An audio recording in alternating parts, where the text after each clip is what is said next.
हालातों में हमें एक दूसरे की जरूरत है। इन हालातों में हमें एकजुट होने की जरूरत है।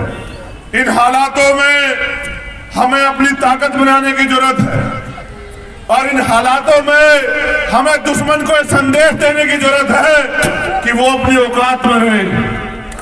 वो ये ना भूले कि ये डॉक्टर बाबा साहब अंबेडकर का देश है, ये मानवतावादी सोच का देश है। वो अपने गलत इरादों को भूल जाए। हमें मान सम्मान का जीवन जीने का अवसर अगर कहीं से मिला है तो संविधान से मिला है। हम जानवरों जैसा जीवन जीते थे, आज हमें समान अवसर मिले हैं। क्या आप चाहते हैं समान अवसर खत्म हो जाए? आज जो माहौल बना के इस देश के मुसलमानों के प्रति जो नफरत की आंधी चलाई जा रही है, जो माहौल खराब किया जा रहा है, मैं फिर यहां से कह रहा हूं, आगरा की धरती से बाबा साहब अंबेडकर का खून होने के नाते उन्होंने कहा था, जो मैंने आपको पहले भी दोहराया, कि अन्याय करने वाले से अन्याय सहने वाला ज्यादा दोषी है। मैं फिर यहां से भी कह रहा हूं धरती से इस देश के मुस्लिम समाज के भाइयों के लिए कि वो घबराए ना, वो कमजोर ना माने।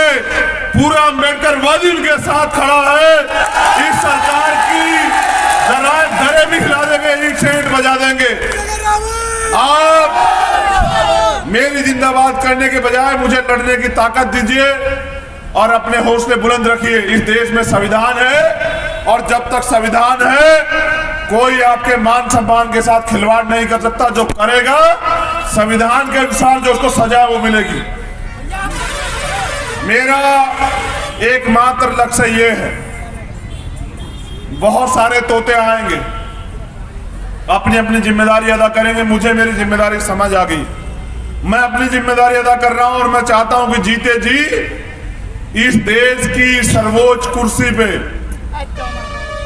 जो दिल्ली में रखी हुई है, जो सपना था बाबा साहब अम्बेडकर और मान्यवर साहब काशीराम साहब का, वो जो अधूरा है, मैं एक बार अपने जीवन में जीते जी इस दिल्ली की गद्दी पे बाबा साहब अम्बेडकर के अनुयायियों को देखना चाहता हूं। मैं यही बताने के लिए आपको यहां आया। मैं जीती जिंदगी खुली आंखों से जो सपना हमने देखा है कि बाबा साहब ने जो रोते हुए कहा था आगरा में कि मुझे मेरे पढ़े लिखे लोगों ने धोखा दिया, मैं बाबा साहब का जो अधूरा सपना है आप सबके सामने इस बात की गवाही दे रहा हूं कि उस सपने को पूरा करने के लिए अपने लहू का एक कतरा जो है इस आंदोलन में समर्पित करने के लिए तैयार हूं।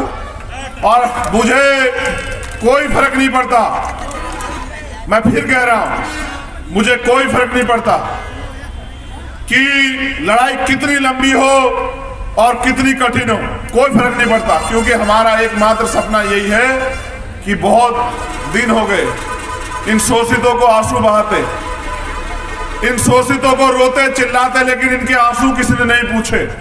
अब इन शोषितों को अपनी लड़ाई को मजबूत करने के लिए खड़ा होना पड़ेगा। अब इनको जिम्मेदार बनना पड़ेगा, अब इनको ताकतवर बनना पड़ेगा, अब इनको अपने इस देश की बागडोर अपने हाथ में लेनी पड़ेगी, तब जाकर इस देश में भाईचारा कायम होगा। तो बहुत बहुत धन्यवाद दोबारा से सम्मानित साथियों का, भीम आर्मी आजाद समाज पार्टी के पदाधिकारियों साथियों का, यहाँ की सभा के जो आज के अध्यक्ष हैं उनका, यहाँ उपस्थित हमारी तमाम